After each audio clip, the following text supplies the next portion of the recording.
I'm Elizabeth Henson. Welcome to the Messy Success Podcast, where I'm helping creative dreamers and overachievers tackle business and life. After 6 years of being my own boss, I finally unraveled a tiny bit of what it takes to survive in this amazing world of being an overly creative entrepreneur.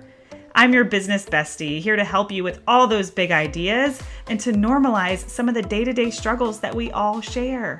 My mission is simple. I want more women to make a living doing what they love and to feel good about themselves in the process. The best way to start? We can't do it alone. So welcome. I hope you'll hang out with me here where it's totally okay to be messy. Hello there, my friends, and welcome to another episode of the Messy Success Podcast. I'm so glad you're here. Today's episode is actually going to be, I guess, one of the first more personal episodes. I put a little thing on Instagram last night asking what you guys wanted to hear about. Gave a couple of options, but everybody wants to hear about Henson baby number 3. So if you are friends with me on Facebook or follow me on Instagram, you probably saw our video announcement that we are having our third baby this fall. And everyone just wants to hear more. They want to hear the story. They want to know how I'm feeling, all the things. So I figured I would share it here. And what's interesting about this is, with Gracie, my first child, she's 5 now, blogging was everything. And her entire, her pregnancy, the announcement, pictures of her every single month for the first year, I believe, or close to it, are on the blog. And then with Madison, our second, who just turned 3, she's on the blog too. The announcement's on the blog. There are, quite a few features for her, not as many as for Gracie. But eventually, I just really stopped blogging personal things. And that's one of the reasons why I created the podcast, was because I was really tired of writing. I'm not a great writer. I know I've mentioned that before. And, it's getting harder to get people to convert from social media over to a blog.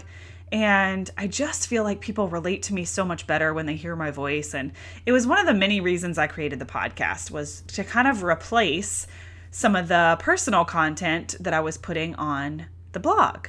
But I've been showing up on the podcast and, a little personal, a little business, mostly business, behind the scenes. I've been sharing all kinds of stuff, a lot of mindset stuff and what I'm going through with the business and the pivots and the changes. But I don't think I've really dedicated an entire episode to, my family or my personal life, or kind of opening up, or I'm getting vulnerable with you guys. So this is going to be a little different. And I always really, truly love and appreciate your feedback. I create, this content, this podcast for you guys. This is not about me. Of course, in some way, shape, or form, I'm leaving a legacy for my children. And unfortunately, baby number 3, I guess, is going to have to come listen to the podcast. We will put the show notes on the blog. So there's that, which is great. But yeah, it's just everything is kind of changing and evolving to what works a little bit better for my business and what I think makes it easier for me to reach people. But I certainly always love your feedback. I love your questions. If you love the podcast, share it with a friend, because if you listened to last week's episode, you know that I am really struggling to reach cold traffic, like people that have never seen or heard from me before. I'm just having trouble reaching more people. I have such an amazing community. I have an amazing audience. I have people that invest in me, not once, not twice, but over and over again. So I feel so content with all of that, but I know to make more impact and help more people, I have to reach more people. So I have to continue to step outside my comfort zone with that. Also, being pregnant, I have had a little bit of trouble showing up on all the social media places, because I kind of felt like I was keeping this secret, right? And I'm running out of breath easier, and I'm getting more tired, and all of the things. So it was a little harder for me to show up. So I'm really glad that the secret is out now. Now you guys know while I run out of breath on the podcast. I'll take some little breaks, whatever I might need. But anyway, let's get started and let's tell you a little bit about Henson baby number 3. So, was baby number 3 planned? we'll say it was the timing, very much a surprise. And I know I have mostly women that listen to this podcast episode, so I'm just gonna tell you guys everything. So after Madison, after I was done breastfeeding Madison, I got the IUD, the Paragard, and just had a really bad experience. My body kind of rejected it. So Mark and I had to sit down and say, like, we know that we want to be done with this Paragard. But we're not really ready to make any dramatic changes to close the door. I mean, Mark is 4 years younger than me. We are perfectly happy and content just having two. That was kind of the plan, but we were also okay with more. And we made that decision together that we were, not going to take any kind of drastic measures for birth control and just let the universe or God decide what was meant to be with our family. And we actually had another surprise almost exactly a year ago. We actually had a miscarriage before we even got to the 12-week mark. And it was hard. It was very hard because, nobody knew. And that's one thing that, like, people talk about, the fact that you don't really tell people you're pregnant until you're 12 weeks. But they don't really talk to you about how to cope when the miscarriage before 12 weeks does happen. And then nobody knows because you didn't tell anybody. So you don't have much of a support system. And of course I did. I had my family and I had a select, close group of friends that I told at the time. But I found it to be really awkward to show up and say that it had happened in like the past tense. No one really says like, oh, by the way, like I was pregnant and now I'm not. And that's just awkward, right? So that was a difficult time for me. It was about exactly a year ago. It was last April. So, and I opened up to a few friends after the fact, and then that was just weird. And they said weird things and my feelings got hurt because I'm like, well, I'm telling people, but nobody cares. It was a lonely time, and you don't understand that until you walk in it. And I think every mother can sympathize, and every mother or want to be mother knows that it's hard, but like until you've actually experienced a loss, it is this very undescribable, lonely time. So then I feel like once we went through that emotional roller coaster, I had a lot of trouble kind of like, am I done or not? Do we want a third child or not? Because I felt like I had 10 weeks of my life where I pictured our life with 3. And then, that was gone.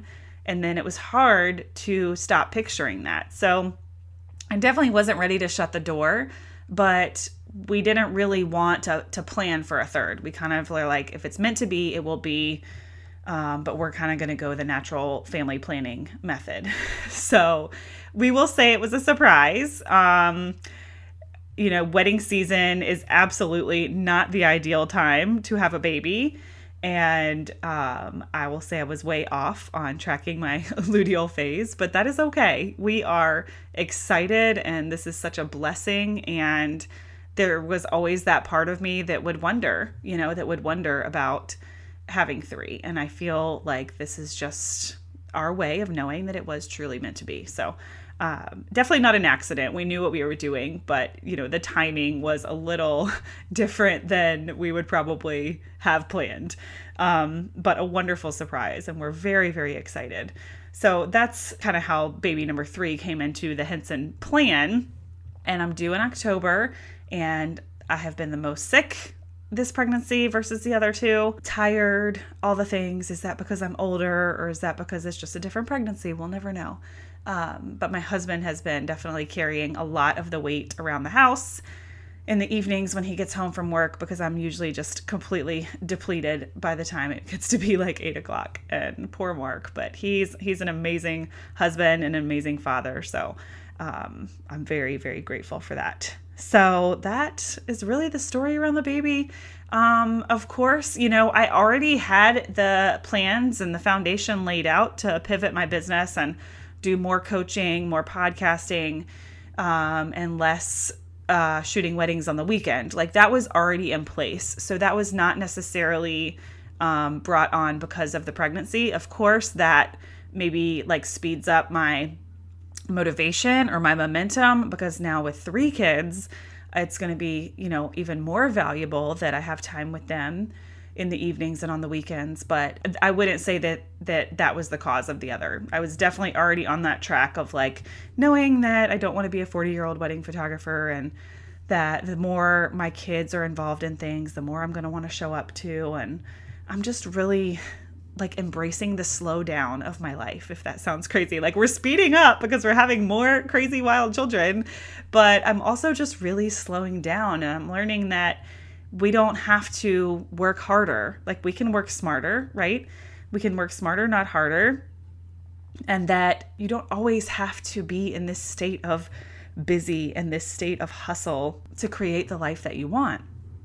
We can do that however we want. And I'm really learning so much about that this year. And, I was working on my power sheets yesterday for the beginning of April.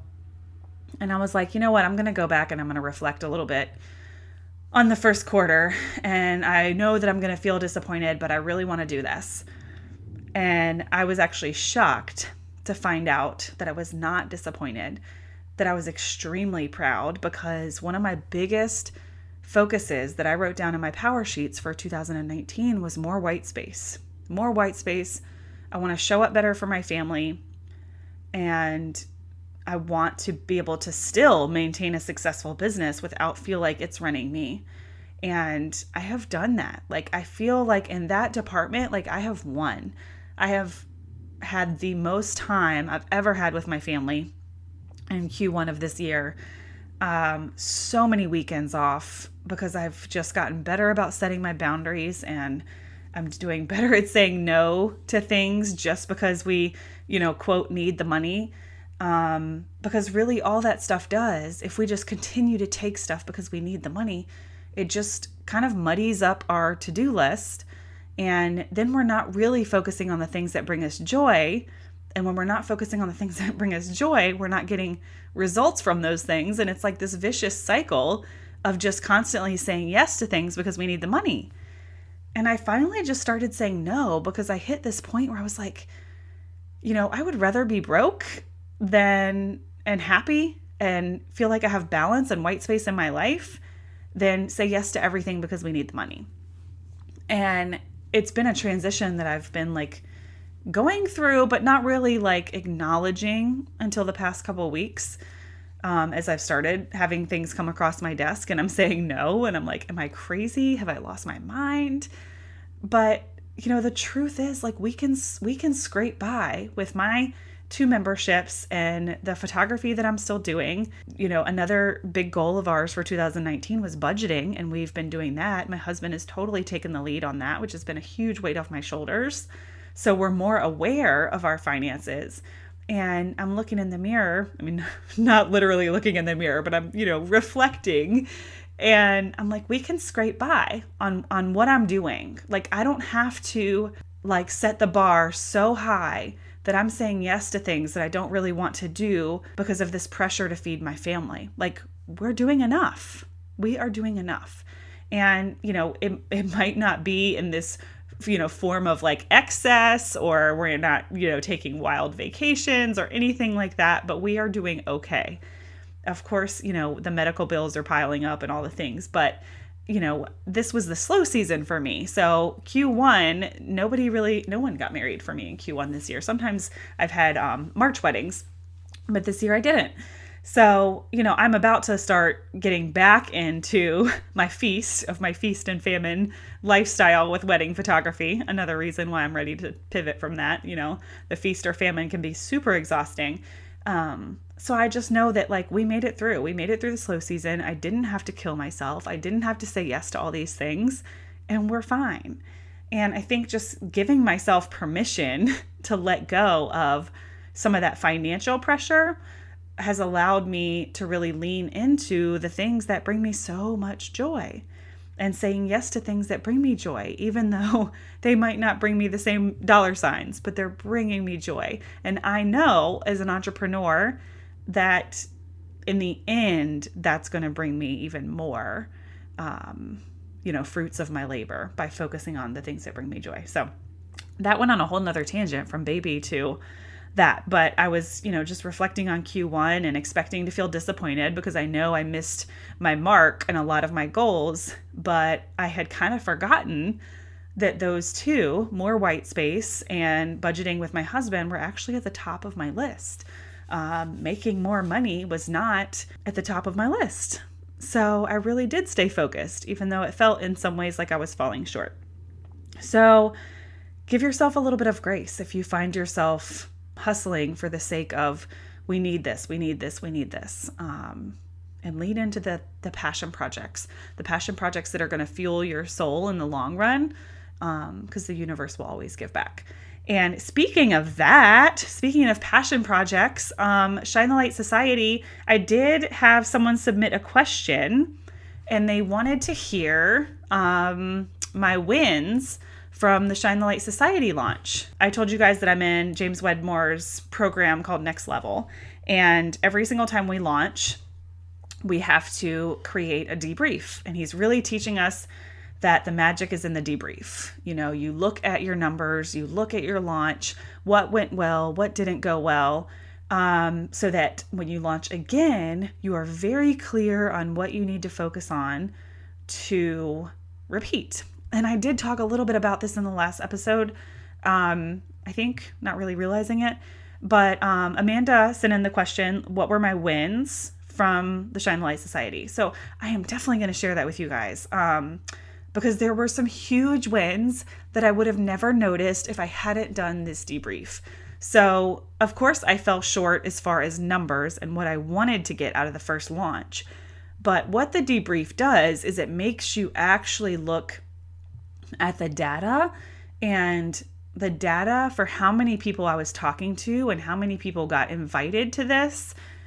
I actually did really well. My numbers are right as they should be as far as the amount of people that we talk to and the amount of people that actually purchase from us. We forget that data, those numbers have so much to do with it. And, we can assume that we'll launch something amazing and everyone will want to buy it.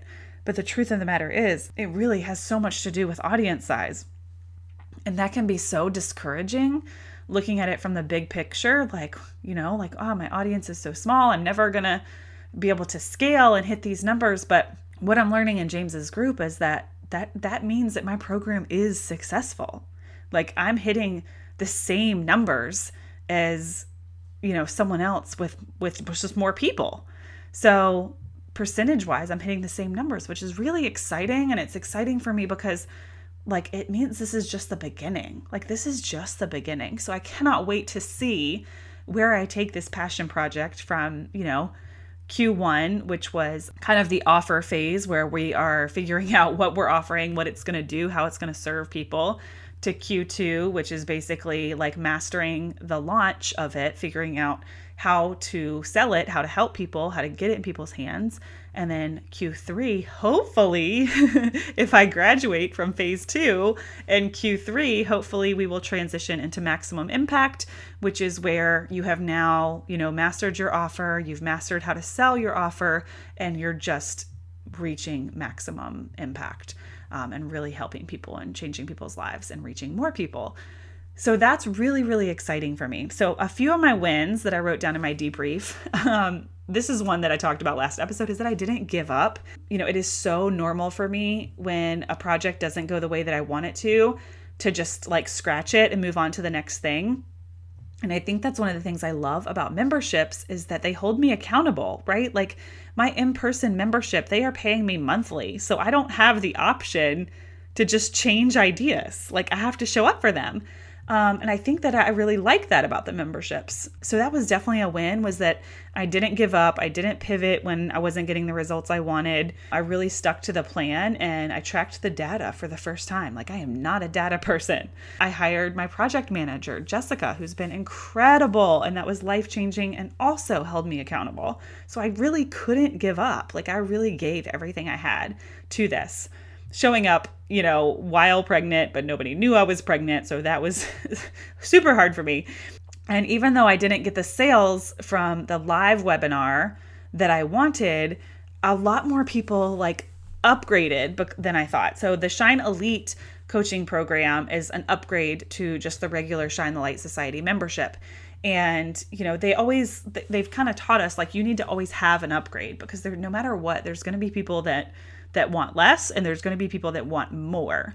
So I really just put it up there kind of as an experiment, but a lot more people have wanted the Shine Elite than I thought, which is like, okay, so cool. My people are ready for higher level coaching. So that is a huge win. That's very exciting. It wasn't pretty, but I at least tracked the customer path for each person. So every person that registered, I knew exactly where they came from.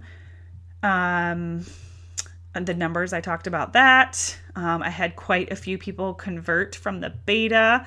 Really, I feel like the people that were showing up in the beta continued in the program. So a lot of the stuff that we're doing in Shine the Light Society does happen in the Facebook group, which is great because we're all there anyway, but it's also difficult because now you're competing with everything else going on in Facebook, and you've got to really be disciplined. So you've got to be disciplined to spend your time in the Facebook group that you're actually investing in. But I found that the people that showed up, and they showed up with the core values that I was teaching, they showed up vulnerably, wholeheartedly, like those people saw massive results, and those people converted into the actual membership. So that was a win. Just having people convert and having people stick around, that means that they were enjoying it. And let's see, I did get some people on my email list, which is exciting, but as it goes, I also had plenty of people unsubscribe because people were not used to me doing launches, and they were not used to me sending out so many emails, which really wasn't that many. But when I usually just email on a fun Friday or on a Monday, a lot of people were like, whoa, where's all this coming from? So I did get some unsubscribers as well, but that is the nature of the game. And, I'm just pushing forward and trying to focus on the people that I can help, because the people that I can help are much louder than the people that no longer want to hear about what I'm doing or whatever it might be. So anyway, those were my wins. The upsell went very well, the Shine Elite program, and just that my numbers are looking really good. Even though they're small, they're looking really good. So that's exciting. Our pregnancy announcement video, I'm kind of recircling back to the beginning of the conversation about the baby, because I know that's what y'all really wanted to hear about. That has almost 2,000 views on Facebook, you guys. That is crazy. I don't think I've ever had that in well over 100 comments by this point. And I read every single one of them. I did put a little post on Instagram that I didn't. Normally, when I get a lot of comments on stuff, I'll really try to go and comment on everybody individually. I didn't do it for this. We put out the video, I guess it was Saturday morning, and I love the video, and it feels so good for the world to finally know that I'm pregnant and I don't have to hide this thing anymore. But I also had a lot of emotional heaviness around it. We have to be prepared for all the women that it's going to hurt to see things like that, all the women that are trying, who are struggling with infertility, who are struggling with loss, have had miscarriages of their own, and nobody knows about my miscarriage. This is literally the first time I'm talking about it publicly.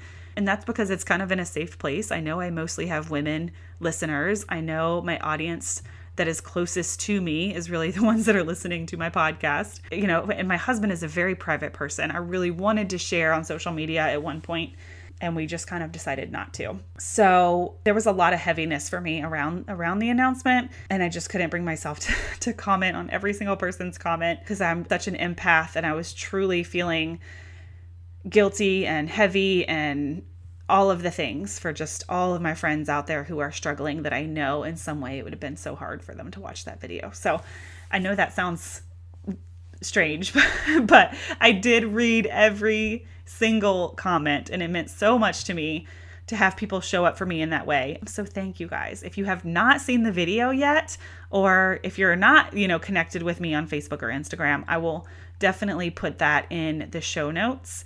You can go to elizabethhensonphotos.com/31, and we will put it there in the show notes, or elizabethhensonphotos.com/podcast.